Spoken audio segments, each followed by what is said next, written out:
하나님의 말씀 빌립보서 2장 12절로 18절까지 말씀입니다. 빌립보서 2장 12절로 18절까지 말씀입니다.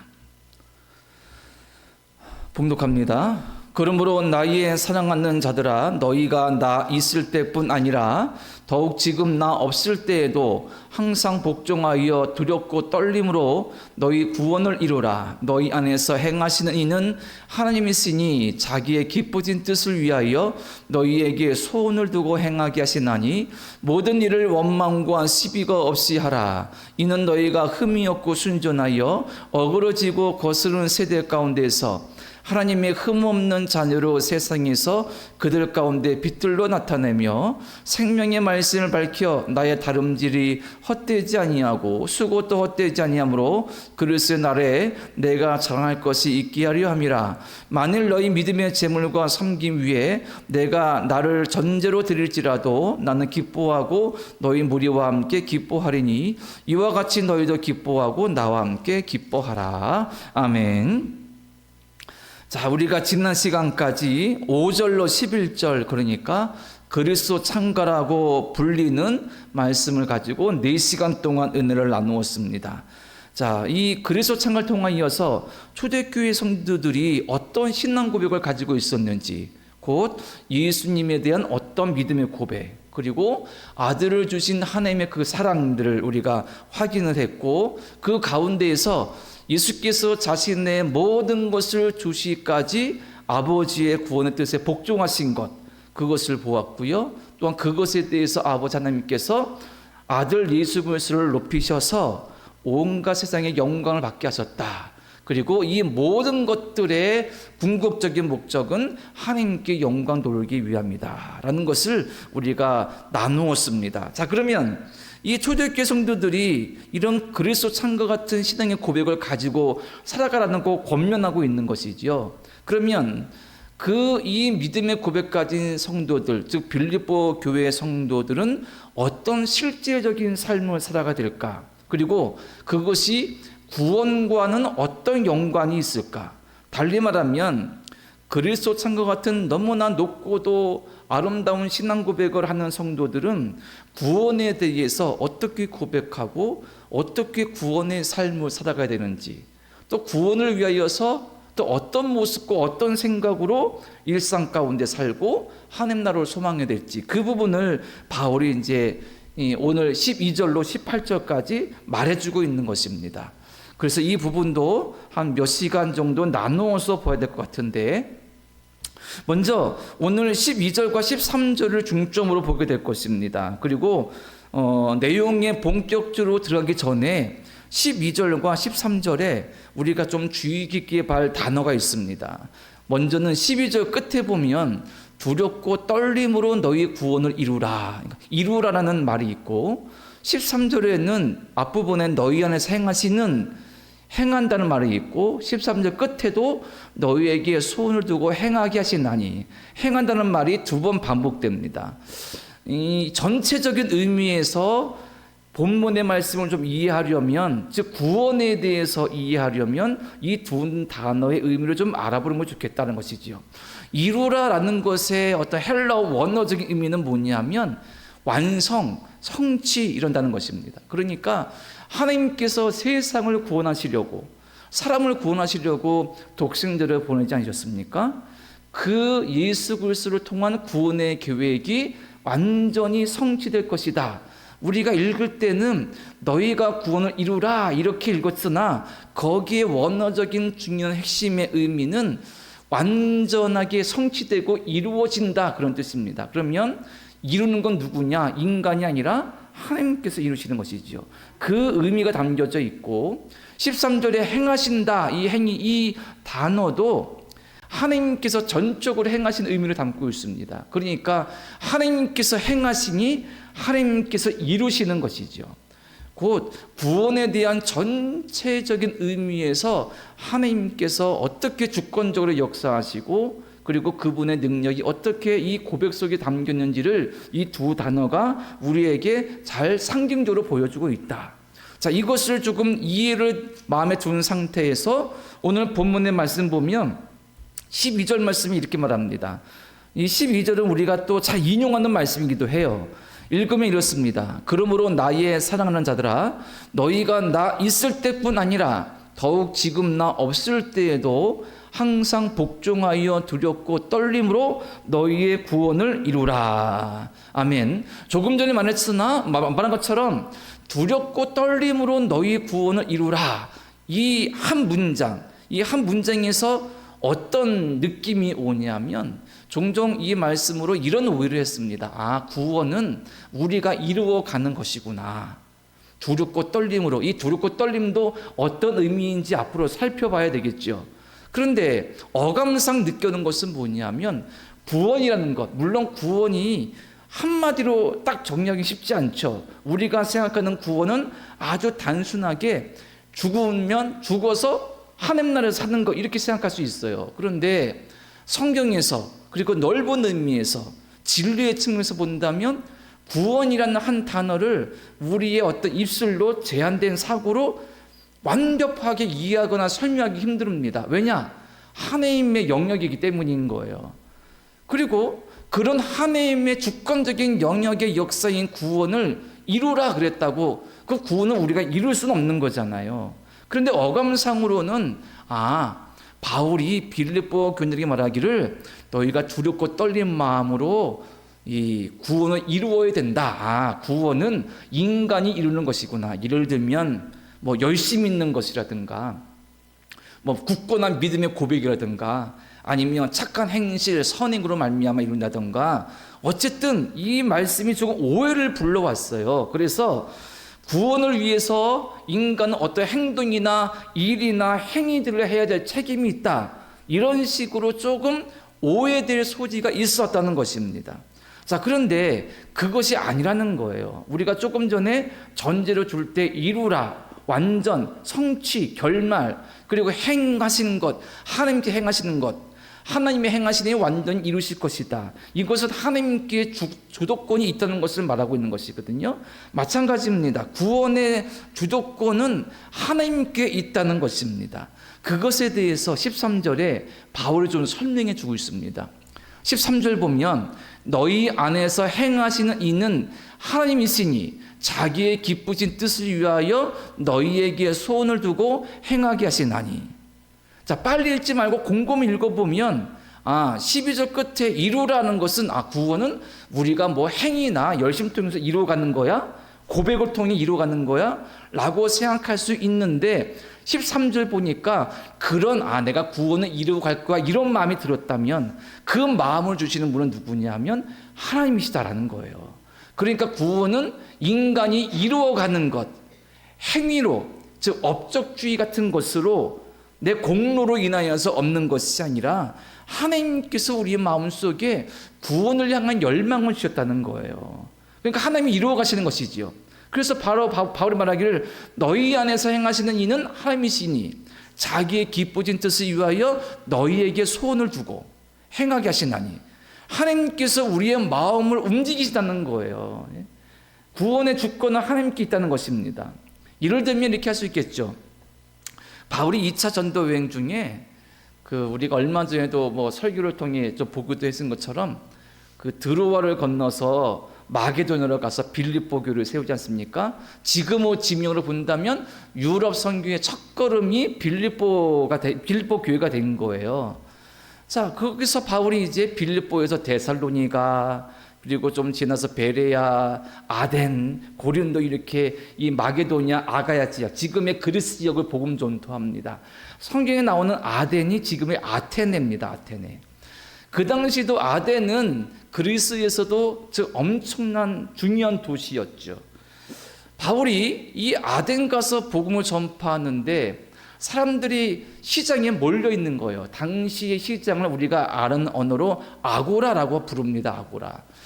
당시에 바울 시대의 아고라는 시장터였는데 그 당시에 그 분위기는 사람들이 거기 나와서 하루 종일 서로 이야기하고 토론하고 막 그러는 거예요. 흡사 우리도 시장 가거나 어떤 어르신들 많이 모인 데 보면 모여서 장기도 주고 얘기도 하고 뭐 여러 가지 하지 않습니까? 그런데 이때 시대 사람들은 모여서 철학적인 논쟁하고 이야기하고 뭐 훌륭한 사람이 있으면 듣기도 하고 자기들끼리 잡담도 나누고 그런 모임의 장소가 아고라라는 거예요. 아고라. 예?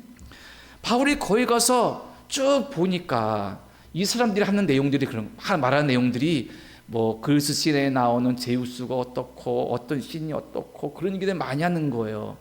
이 사람들 말을 들어보니까 이 사람들은 하나님을 몰라요. 예수님은 들어본 적도 없어요. 그런데 상당 부분 신에 대해서 종교에 대해서 이야기하고 있는 거예요. 그래서 바울이 사도행전 17장 22절에 이렇게 말합니다. 바울이 아레오바고 가운데 서서 말하되 아덴 사람들아 너희를 보니 범사에 종교심이 많도다. 그러니까 아고라에서 그 많은 사람들이 대하는 걸 보고 바울이 말하다가 여러 사람들과 함께 아레오바고라는 언덕으로 올라가요. 그 아레오바고 언덕은 바로 위에 파르테논 신전이 있습니다. 지금도 가장 유명한 관광지지요. 그 파르테논 신전이 보이는 언덕에서 아레오바고에서 설교를 하는 거예요. 뭐라 말하느냐? 아테네 사람들아 내가 너희를 쭉 보니까 너희 마음속에 종교심이 많다. 이게 종교심이 뭡니까? 절대적인 존재, 신께 대한 관심이 있는 거예요. 그들은 다양한 우상의 종교 안에서 살았죠. 다양한 그리스 신화의 종교들, 그리고 로마 시대니까 로마 황제 숭배, 지역의 우상들, 얼마나 많은 잡다한 우상들이 있었습니까? 그리고 그 당시에는 삼남만상이 다 신이었거든요. 그러니까 온갖 신화와 우상 숭배 속에 살고 있는 사람들이 말이 뭐냐면 늘 신에 대해서 종교에 대해서 이야기하는 거예요. 그런데 하나님은 몰라요. 바울이 말하기를 너희를 보니까 종교심이 많다. 이게 뭐냐면 하나님에 대해서 구체적으로 알지 못하지만 그들 마음속에 하나님께 대한 관심이 있다는 겁니다. 존 웨슬리 목사님은 이것을 이렇게 표현했죠. 하나님께서 인간의 마음속에 선제 은체, 은총 또는 선의 은총을 심어주셨다. 우리 마음속에 우리도 알지 못한 은혜를 심어주셨는데 그게 뭐냐면 하나님께 대한 열망입니다.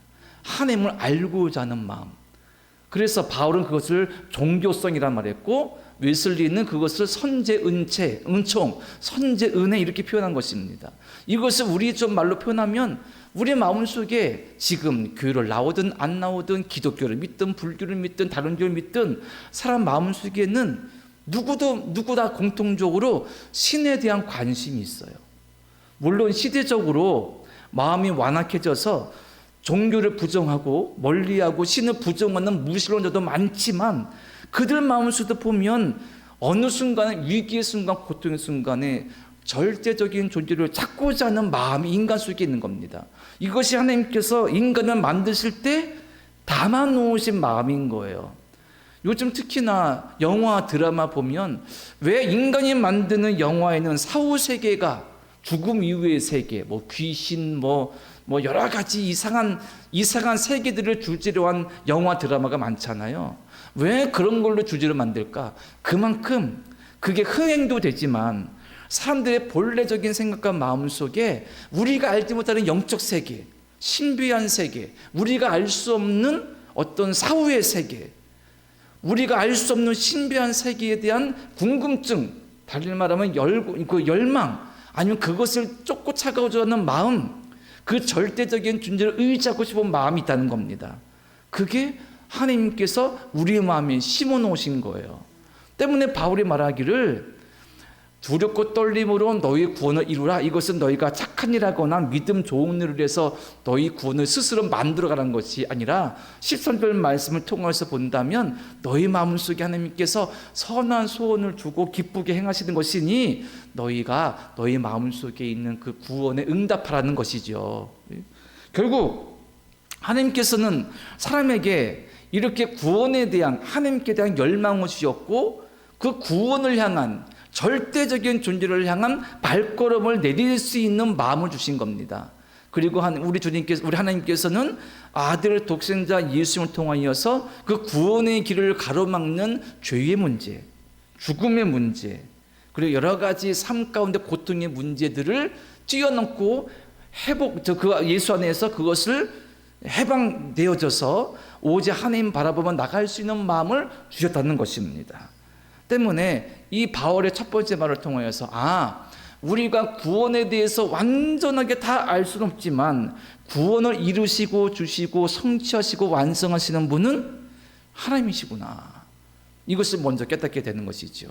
그러니 그래서 참가를 고백하는 신앙이라면 내가 하나님에 의해서 구원받기 원합니다. 그분 안에 영혼을 살기 원합니다. 그리고 이것은 당신께서 이루시는 것입니다. 예수님을 통하여서 이 고백이 있다는 것입니다. 자, 그러면 또 한 가지만 살펴본다면 구원은 전적으로 하나님께로부터 말미암은 것인데 그럼 인간의 역할은 무엇이냐? 인간은 수동적으로 주시는 구원을 그냥 받기만 하는 것이냐? 우리가 믿는 이 성경의 신앙은요, 인간은 로봇가 아닙니다. 하나님께서 인간을 만드실 때 조금 전에 살펴본 것처럼 마음속에 뭔가 종교심, 선의 은총, 하나님께 대한 열망의 마음을 주셨어요. 이것의 의미가 뭐냐, 용도가 뭐냐는 겁니다. 그냥 하나님께서 우리에게 주신 은혜를 깨닫고 나는 구원받았습니다 라는 것의 수동적인 존재냐? 그렇지 않다는 것입니다. 이상하게 이해할 수 없지만 하나님께서는 인간에게 많은 의미를 부여해 주셨습니다. 인간은 로봇가 아니라 하나님과 인격적으로 교제할 수 있는 그런 특권과 은혜를 주신 겁니다. 이렇게 비유할 수 있겠죠. 어느 병자가 있는데 병원 갔으니 병익명이 나왔습니다. 의사는 이 병에 대해서 이제 처방을 내리죠. 이런 약을 드시고 이런 절차를 통해서 치료하면 나을 수 있습니다. 그렇게 말했는데 종종 환자들은 그것을 거부할 때가 있죠. 나는 그거 믿을 수 없거나 나는 안 받아도 돼, 나는 그렇게 안 할 거야, 이렇게 환자가 의사의 처방이나 치료를 거부할 때가 있어요. 이것을 그대로 적용해 보자면 하나님께서는 우리의 마음속에 그런 구원에 대한 열망을 주셨고 예수님 통하여서 우리에게 구원의 은총을 베풀어 주시기를 원하십니다. 그리고 그분께서 이루시고 행하심으로 말미암아 성취하실 거예요. 그런데 그것을 죄인의 인간이 거부한다면 어떻게 되느냐 그겁니다. 이해하기 힘들지만 이상하게 하나님께서는 그 거룩하신 당신의 구원의 계획에 인간이 반응하도록 역할, 특권, 은혜를 주셨다는 겁니다. 그래서 어떤 사람은 구원을 거부하기도 하고 어떤 사람은 그것에 순종하여 아멘으로 받고 하나님께 나아가기도 한다는 사실인 것입니다. 이유는 몰라요. 왜 하나님께서 인간에게 이런 은혜를 주셨는지. 하지만 하나님은 인간에게 그런 응답을 원하시는 것입니다. 로봇에게 착착착착 찝어서 들어오는 것처럼 구하시는 것이 아니라 그 인간이 하나님 사랑을 깨닫고 응답하여서 감사합니다 라는 함께 찬양하고 영광 돌리는 인간의 응답을 원하시는 것입니다. 때문에 이유는 모르지만 인간의 입장에서 우리가 해야 될 책임과 또한 역할은 뭐냐면 하나님의 부르심에 응답하는 거예요. 하나님 부르심에 내 마음의 문을 여는 것입니다. 물론 이것도 인간의 어떤 마음의 결심이나 뭔가로 다 되지 않습니다. 이것도 물론 하나님의 전적인 은혜가 필요합니다. 성령께서 내주하시니 그분께서 우리의 마음을 열어주셔야 이것도 가능하지만 어쨌든 하나님께서는 우리에게 인간에게 그런 은혜를 주셨어요. 그럼 이것이 어떤 의미입니까? 왜 하나님은 인간에게 이런 특권 주셨을까? 은혜 주셨을까? 곰곰이 생각하다 보면 죄인이 인간을 사랑하시는 방식인 겁니다. 하나님 사랑이 이런 방식으로 우리에게 주시는 거예요. 하나님은 그냥 일반 강아지나 고양이냐 그런 동물들처럼 감정 없는 동물들처럼 인간을 대하지 않으시고 내가 너희를 사랑한다. 내가 너희를 나의 형상대로 만들었으니 너희가 죄인이지만 불순종하여서 에덴 동산을 잃어버렸지만 나는 너희가 나에게 들어오길 원한다 라는 사랑의 대상으로 인간을 삼으신 거예요. 그래서 전적인 구원의 주권이 하나님께 있음에도 불구하고 인간에게 응답을 원하시는 것입니다. 결단을 요청하시고 선택을 요청하시는 거예요. 이것은 그러니까 하나님께서 인간에 대해서 뭔가를 다른 생각이 아니라 그만큼 인간을 사랑하시는구나 라는 것을 반증하는 것이죠. 그리고 여기다가 오늘 말씀 12절에 보면 바울이 이렇게 말해요. 다시 한번 읽으면 12절에 그러므로 나의 사랑하는 자들아 너희가 나 있을 때뿐 아니라 더욱 지금 나 없을 때에도 항상 복종하여 두렵고 떨림으로 너희 구원을 이루라. 지금 바울이 빌립보 교인들과 함께 있지 않잖아요. 바울은 감옥에 있습니다. 그러니까 바울이 지금 이 구원에 대해, 믿음에 대해 빌립보 교인들과 함께 있으면서 그들의 신앙을 인도해주고 상담해주고 이끌어주고 그럴 수가 없는 거예요. 내가 너희의 영적 스승인데 내가 너희와 함께 할 수 없으니 나 없을지라도, 내가 지금 감옥에 있으니 너희와 함께 있지 못할지라도 너희는 믿음을 지켜서 하나님 부르심에 응답하는 믿음의 삶을 살라, 이런 권면인 겁니다. 그러니 결국 하나님께서는, 구원은 하나님의 전적인 주권이지만 인간도 그만큼 대당한 위치에 있어. 이거 대등함을 알려주려고 이 말씀이 나온 것이 아니라, 구원의 주권은 하나님께 있는데 그 구원의 주권에 대한 인간의 응답이 필요함을 오늘 말씀을 통해서 우리에게 권면해 주고 있는 것입니다. 그러면 그 인간의 응답은 어떤 것일까? 그 내용들이 밑에 조금 좀 나오고 있는 것입니다. 그래서 이런 부분들을 우리가 함께 조금 더 나누게 될 것입니다. 오늘 기억할 것은, 오늘 본문이 그리스도 창가 다음에 나온다, 이것입니다. 12절 반복해서 읽었지만 그러므로라고 시작하죠. 앞에 그리스도 창가 5절로 11절을 전제하고 있어요. 너희가 이런 그리스도 창가의 신앙 고백을 하고 있다면 이렇게 믿음으로 구원을 고백하고 이런 삶으로 나아가야 된다. 그러면 나도 기쁘고 너희도 기쁘다, 이런 말입니다. 결국 우리도 그리스도 창가같이 예수님을 나의 그리스도로 고백하는 성도라면 하나님의 구원의 전적인 계획에 내가 감사하고 찬송하고 얘기하면서 어떤 모습으로, 어떤 삶으로, 어떤 심령으로 응답할 것인가, 그리고 나는 하나님의 그 구원의 은총에 응답하는 진정한 성도로 살고 있는가를 되돌아보게 하는 말씀인 줄로 믿습니다. 이 은혜를 깨닫고 오늘 말씀의 의미를 깨달으면서 내게 주신 구원에 감사하고 그 구원에 응답하는 삶으로 나아갈 수 있는 우리 모두가 되기를, 결단하는 우리 모두 되기를 간절히 원합니다. 기도드립니다. 하나님 감사합니다. 말씀을 통하여 우리에게 구원의 은총과 은혜 주셨음을 다시 한번 고백합니다. 그리스도 창가를 나누었습니다. 그 예수님께 대한, 하나님 사랑에 대한 구원의 은총을 고백하는 성도라면 우리도 그 구원에 응답하여 살 것이 욕천되어지니 결단하여 깨닫고 주님을 따라가며 주님과 함께 나아가며 믿음으로 살 수 있는 용기와 은총을 우리에게 허락하여 주시옵소서. 예수님의 이름으로 기도드립니다. 아멘.